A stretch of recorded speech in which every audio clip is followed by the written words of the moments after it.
제가 본의 아니게 저는 현업 외식인이고요. 운명적으로 글을 쓰고 있지만 필드를 좋아하는 사람이고요.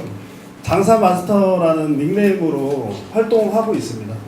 저는 열정 외식업 21계명이라고 제가 스스로 외식업을 제가 현업을 하면서 책을 써야지 라고 생각했던 건 아니고요. 어떻게 운명적으로 이렇게 저도 가게를 하다 보니까 이게 흘렀어요. 그래서 책을 쓰게 됐고, 저는 외식업이 사실 독학이에요. 이게 되게 웃긴 얘기인데 다들 독학이시지만 저는 제가 외식업으로 실패를 하고 난 다음에 얘를 파본 케이스예요. 도서관을 다니고 제 나름대로 제 인생의 첫 번째 실패의 원인을 한번 파헤쳐 봐야 되겠다 싶어서 다음 창업을 미루고, 그리고 외식업을 파본 케이스예요. 그래서 여기 오신 분들은 매장에서 벗어나실 수도 있는 고수분들이시지만 사실은 저도 남의 교육을 받은 적이 참 아이러니하게도 한 1년 정도밖에 없어요. 그리고 그냥 저만의 외식업만 계속 좀 파본 그런 케이스거든요. 그래서 제가 장사하면서 사실 외식 경영에다가 우연한 기회로 칼럼을 쓰게 됐어요. 근데 칼럼을 쓰게 된 동기는 뭐냐면, 제가 천안에서 조금 유명한 블로거였어요. 그래서 블로거인데 제가 약간 다른 글을 쓰니까 외식 경영에서 김현수 대표님이 연락이 왔어요. 그래서 한번 창업 칼럼을 한번 써봐라. 그런 우연한 기회가 있었는데 제가 한 2번 정도 고사를 했어요. 근데 김현수 대표님이 뭐를 보셨는지 모르겠는데 저한테 창업 칼럼 9번만 써봐라 또 연락이 온 거예요. 그래서 운명인가 보다 하고 창업 칼럼을 9번이 아니라 12번을 썼어요. 2016년도에. 재작년에 12번 쓰고 그걸 보고서 또 출판사에서, 서울에 있는 출판사에서 연락이 와서 책을 좀 써봐라 또 그러더라고요. 그러니까 저는 약간 운명적으로 흘러가는 외식인인 것 같아요. 그러니까 보통은 돈을 줬잖아요. 근데 저는 제 첫 번째 실패를 딛고 일어나는 거에서 돈은 잠깐 배제시킨 케이스였어요. 그래서 책을 쓰게 됐고, 요 책이 제가 올해 3월 달에 나온 제 첫 번째 책이고요. 소자본 외식 창업 바이블. 그러니까 다른 분들이 현업을 무시하고 책을 쓰는 분들이 많이 있었어요, 사실은. 지금도 많이 있잖아요, 그죠? 약간 동떨어진 책들. 이렇게 하면 대박 난다? 내가 시키는 대로만 하면 성공한다? 뭐 이런 류의 책밖에 없어요. 그래서 내가 한번 그럼 써보자. 그래서 약간 힘줘가지고 쓴 책이고요. 그리고 오늘 이렇게 모이신 요게 주제인데, 요 2번째 책은 9월 달에 출간했어요. 1년에 제가 본의 아니게 책을 2개를 내게 됐는데 동료들의 도움이 사실은 있었죠. 그리고 제가 좋아하는 외식인들한테 제가 부탁을 했어요. 그래서 당신의 외식업 성공 비법을 내놔라. 이렇게 해서 사실은 된 거고요.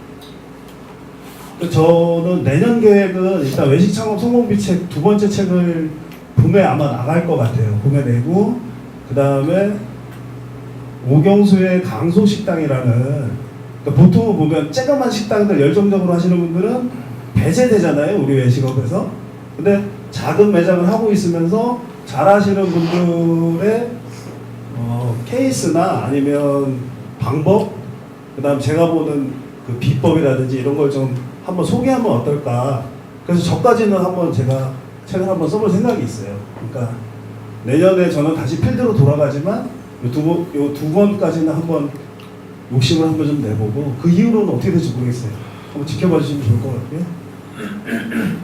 제 외식업 목표는 얼마 벌어야지 가맹점 몇 개를 내야지 이런 게 아니라, 제가 아까 말씀드렸다시피 저는 약간 독특한 외식인이에요. 그래서 소자본 외식인, 그리고 서민, 그들이 하는 외식인의 한번 대명사가 한번 돼보자. 저는 목표가 그거밖에 없어요. 어차피 사람은 한 번 죽는데 그거는 한번 해보면 좋지 않을까. 솔직히 얘기하면 돈을 잘 버는 귀신들은 많아요. 더 훌륭하신 분들도 많고. 근데 저는 그런 거는 잘하시는 분들도 따로 있는 것 같고, 제가 약자를 좀 대변해서 얘기를 해보면 어떨까, 그런 생각을 하고 있습니다.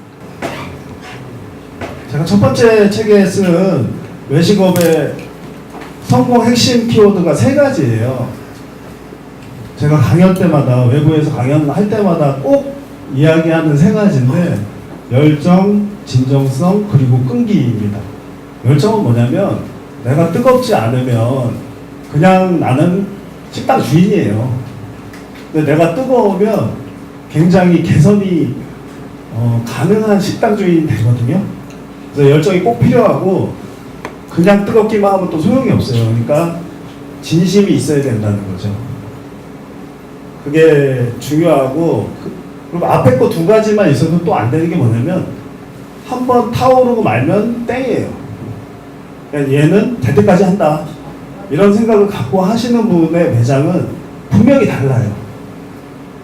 끈기 있게 될 때까지 하시면 됩니다. 그리고 이 세 가지가 있으면 장사 철학이 생겨요. 이거는 제가 경험으로 말씀드리는 거예요. 저는 외부 교육 한 번도 받아본 적도 없지만 뭐 어디에다가 칼럼도 쓰고 책도 막 내고 있어요. 겁도 없이. 왜냐하면 제 자신이 좀 뜨거운 사람이어서 이러는 것 같아요. 요 세 가지만 항상 마음속에 품고 외식업을 하시면 아마 시간이 지나면 나의 장사 철학이 자연스럽게 생길 거예요.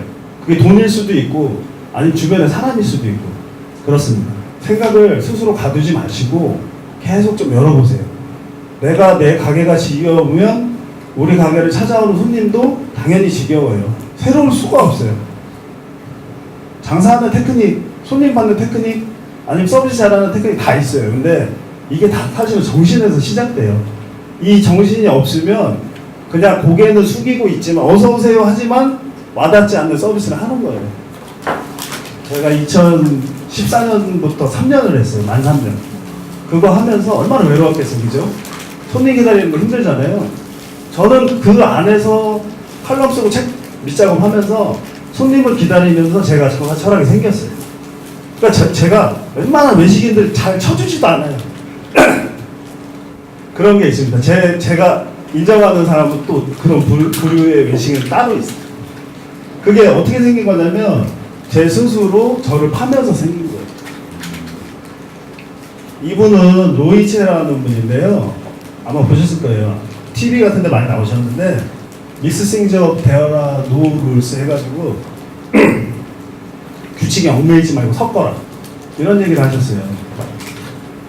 그러니까 우리가 매일 똑같은, 예를 들면 뭐 탕집이면 매일 똑같은 뚜껑에다가 음식을 담아서 내잖아요. 근데 얘를 한번 새롭게 들여다볼 필요가 있어요. 그래서 그 순서라든지 재료라든지 뭐 조리 시간이 될 수도 있고 여러 가지 것들을 나를 좀 들여다볼 필요가 있어요. 그래서 규칙에 얽매이지 말고 한 번은 섞어보는 거죠. 손님한테 내는 건 아니지만 그게 있으면 갑자기 좋은 게 튀어나올 수도 있어요.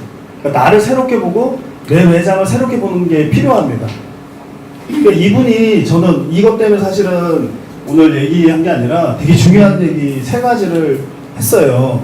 첫 번째는 뭐냐면 이게 현대 외식업에서 제가 되게 중요하다고 생각하는 세 가지인데 이 양반이 얘기한 세 가지가, 첫 번째 뭐냐면 경계를 허물어라.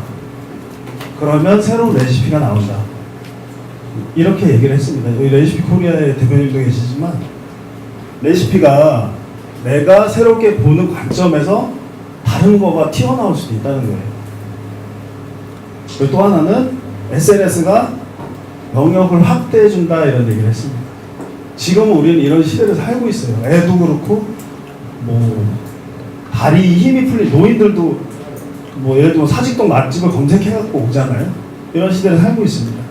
그리고 요리는 음식만 팔지 말고 철학이 있어야 차별점이 생긴다고 그랬어요. 이게 없는 집은 그냥 잘 되는 집, 안 되는 집, 그냥 맛있는 집, 맛없는 집, 이게 되는데 이 철학이 되게 중요한데 철학이 있으면 저 집은 멋있는 집도 되는 거예요. 근데 저게 없으면 그냥 식당이고 그냥 술집인 거예요. 영화 아메리칸 셰프의 실제 주인공이기도 합니다. 이분 71년생이세요. 내 매장에는 반드시 장사 철학과 소명 의식이 있어야 돼요. 이게 없으면 그냥 돈만 쫓는 장사꾼이 되는 겁니다. 그리고 내 매장의 스토리 있잖아요. 뭐 예를 들면 뭐 내 매장의 위치에 있는 좋은 환경일 수도 있고 아니면 기가 막힌 서비스일 수도 있고 진짜 눈물 나게 맛있는 맛일 수도 있고 이런 이야기 구조가 있어야 돼요. 그리고 내 브랜드를 만드는 텔링. 이거 꼭 필요합니다. 그리고 저까지 가면 좋아요. 커뮤니티. 나하고 같은 생각을 하고 있는 사람들끼리 모이는 거예요. 그래서 의견도 좀 나누고 좀 쉬기도 하고. 저는 그런 얘기 잘하거든요. 아니, 식당 주인은 뭐 죄졌습니까? 그죠? 맨날 일만 하고 그냥 세월주기잖아요. 그러니까 저는 식당에서 늙지 말라는 얘기를 하거든요. 실제로 식당 주인들한테. 돌이켜보면 10년 금방이에요. 그죠? 너무 슬픈 일 아닌가요? 그래서 그 과정 속에서 좋은 사람도 사귀고 돈도 벌고 의미도 좀 찾으셨으면 어떨까, 그런 생각을 하고 있습니다. 미끄러지는 그림인데 누구나 실패합니다. 저도 크게 한번 실패했고, 그게 현재는 마지막이지만 또 실패할 수도 있을 것 같아요. 그러니까 이거에 약간 동감할 필요가 있고, 또 실패하더라도 잘 실패하는 거를 생각하면서 미끄러지세요. 장사는 외롭지만 우리의 삶은 아름답다, 이런 얘기를 드리면서 오늘은 짧게 강연 마치도록 하겠습니다.